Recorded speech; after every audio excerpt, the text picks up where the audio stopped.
आज के टाइम में बड़ी उम्र की कुंवारी लड़कियां घर बैठी है। अगर माँ बाप अभी भी नहीं जागे ना तो स्थितियां और भी विस्फोटक हो सकती है। हमारा समाज आज बच्चों के विवाह को लेकर इतना सजग हो गया है कि आपस में रिश्ते ही नहीं हो पा रहे हैं। समाज में आज 27, 28, 32 साल की बहुत सारी लड़कियां घर पे बैठी है क्योंकि इनके सपने हैसियत से भी बहुत ज्यादा बड़े हैं। इस प्रकार के कई उदाहरण हैं। ऐसे लोगों के कारण समाज की छवि बहुत खराब होती जा रही है। सबसे बड़ा मानव सुख सुखी वैवाहिक जीवन होता है। पैसा भी आवश्यक है लेकिन कुछ हद तक। पैसे की वजह से अच्छे रिश्ते ठुकराना गलत बात है। पहली प्राथमिकता सुखी संसार व अच्छा घर परिवार होना चाहिए। ज्यादा धन के चक्कर में अच्छे रिश्तों को नजरअंदाज नहीं करना चाहिए। संपत्ति खरीदी जा सकती है लेकिन गुण नहीं। मेरा मानना यह है कि घर परिवार और लड़का अच्छा देखे लेकिन ज्यादा के चक्कर में अच्छे रिश्ते हाथ से नहीं जाने दे। सुखी वैवाहिक जीवन जिए। 30 की उम्र के बाद विवाह नहीं होता, समझौता होता है। और मेडिकल स्थिति भी देखी जाए ना आज के टाइम की तो उसमें बहुत सारी समस्याएं उत्पन्न होती है। आज उससे भी बुरी स्थिति कुंडली मिलान के कारण भी हो गई है। मेडिकल की हिस्ट्री में देखा जाए तो 30 की उम्र के बाद लड़कियों में मां बनने की क्षमता काफी हद तक कम हो जाती है और वो समस्याएं आज हमारे समाज में बहुत ज्यादा फैल रही है। हर दूसरे घर में सुनो तो बच्चा नहीं हो रहा है और इसका कारण क्या है? लेट शादी करना। पहले तो ये समस्या कभी उत्पन्न नहीं हुई। और दूसरा है कुंडली मिलान। हमारे टाइम में या हमारे समाजों में पहले कोई कुंडली मिलान नहीं होता था, न ही कोई कुंडलियां मिलाई जाती थी, फिर भी शादियां टिकती थी। आज ये कुंडली मिलान का एक शौक बन गया है। रिश्ते अच्छे होने चाहिए, गुण अच्छे होने चाहिए। कुंडली मिलाने से कुछ नहीं होगा, निभाने की आप में शक्ति होनी चाहिए। आप सोचिए कि जिनके साथ कुंडली मिलती है लेकिन घर और लड़का अच्छा नहीं है और जहां लड़के में सभी गुण है वहां कुंडली नहीं मिलती है। और हम सब कुछ अच्छा होने के कारण भी कुंडली की वजह से रिश्ता छोड़ देते हैं।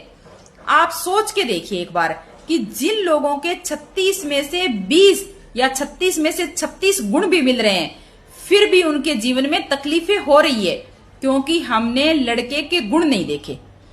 और जिनके 36 में से हमने कोई भी गुण नहीं मिलाए उनके अच्छे से रिश्ते निभ रहे हैं क्योंकि बच्चों में अगर गुण है ना तो रिश्ते अपने आप निभ जाएंगे। पंडितों ने पढ़े लिखे आधुनिक समाज को एक सदी और पीछे धकेल दिया है।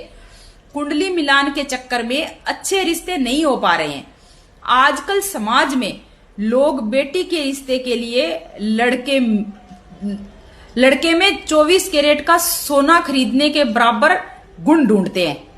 देखते ही देखते 4-5 साल निकल जाते हैं। उच्च शिक्षा या फिर नौकरी के नाम पर भी समय व्यतीत कर देते हैं। लड़के देखने का अंदाजा भी समय व्यतीत करने का अनोखा उदाहरण हो गया है। खुद का मकान है कि नहीं है?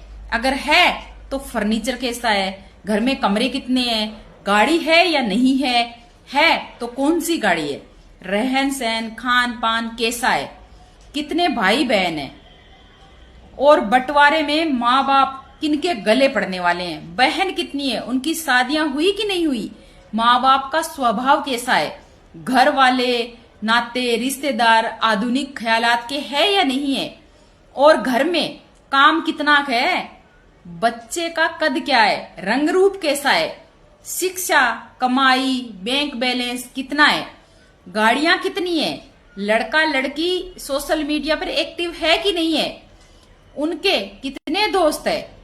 सब बातों के पूछताछ पूरी होने के बाद भी कुछ प्रश्न पूछने में और सोशल मीडिया पर वार्तालाप करने में और समय व्यतीत हो जाता है। हालात को क्या कहें, माँ बाप की नींद ही खुलती है 30 की उम्र के बाद। फिर 4-5 साल की यह भागदौड़ बच्चों की जवानी को बर्बाद करने के लिए काफी है। इस वजह से अच्छे रिश्ते हाथ से निकल जाते हैं और माँ बाप अपने ही बच्चों को सपनों को चूर चूर कर देते हैं।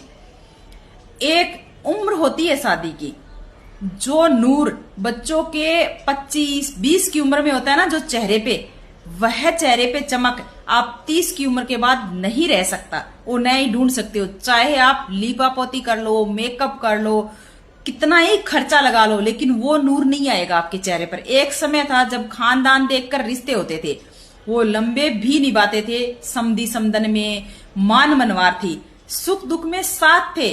रिश्ते नाते की अहमियत थी, एहसास था। रिश्ते दो बंदों के बीच में नहीं, रिश्ते दो परिवारों के बीच होता था। चाहे धन माया कम थी, मगर खुशियां घर आंगन में झलकती थी। कभी कोई ऊंची नीची बात हो जाती थी ना, तो आपस में बड़े बुजुर्ग संभाल लेते थे। तलाक सब रिश्तों में नहीं था पहले के टाइम में। दाम्पत्य जीवन खट्टे मीठे अनुभव में बीत जाया करता था। दोनों एक दूसरे के बुढ़ापे की लाठी बना करते थे और पोतों पोतियों के संस्कारों के बीज भरते थे। अब कहाँ है वो संस्कार? जब खुद में ही वो संस्कार नहीं है, तो आने वाली पीढ़ी को आप क्या दोगे? पोता पोती दोहिता दोहितों के क्या संस्कार के बीज बोओगे? आंखों की शर्म तो इतिहास हो गई है। नौबत आ जाती है रिश्तों में समझौता करने की। लड़का लड़की अपने समाज के नहीं होंगे तो भी चलेगा, ऐसी बातें भी सामने आने लगी है अब। आज समाज की लड़कियां और लड़के खुले आम दूसरी जाति की तरफ जा रहे हैं और दोष दे रहे हैं कि समाज में अच्छे लड़के या लड़कियां हमारे लायक है ही नहीं। कारण लड़कियां आधुनिकता की पराकाष्ठा पार कर चुकी है। जब ये लड़का लड़की मन से शादी करते हैं ना, तब ये कुंडली मिलान का क्या होता है? तब तो कुंडली की कोई बात ही नहीं होती है। यही माँ बाप सब कुछ मान लेते हैं, तब कोई कुंडली, स्टेटस, पैसा, नौकरी बीच में कुछ नहीं आता। तब मानते हो तो पहले ही मान जाया करो ना। अगर अभी भी माँ बाप नहीं जागेंगे ना, तो स्थितियां और विनाशक होगी। समाज के लोगों को समझना होगा कि लड़की की शादी 20-22 के उम्र में हो जानी चाहिए और लड़का 25 से 26 लास्ट होनी चाहिए। सब में सब गुण नहीं मिलते। घर गाड़ी बंगला से पहले व्यवहार तो लो। माँ बाप भी आर्थिक चकाचौंध में बह गए हैं। पैसे की भागम भाग में मीलों पीछे छूट गए हैं। रिश्ते नाते टूट रहे हैं, घर परिवार सूख रहा है, प्रेम और प्यार। परिवारों का इस पीढ़ी से ऐसा तमाशा किया है कि आने वाली पीढ़ियां सिर्फ किताबों में पढ़ेगी कि संस्कार समाज को की जागना जरूरी है, अन्यथा रिश्ते ढूंढते रह जाओगे। इस पर आपकी क्या प्रतिक्रिया है? मुझे जवाब जरूर दीजिएगा, मैं आपके जवाब का इंतजार करूंगी। और आगे शेयर जरूर से जरूर करना। अगर आपको मेरी बात अच्छी लगी हो ना, तो लाइक कमेंट एंड शेयर जरूर कर देना। Thank you and Ram Ram ji आप सभी को।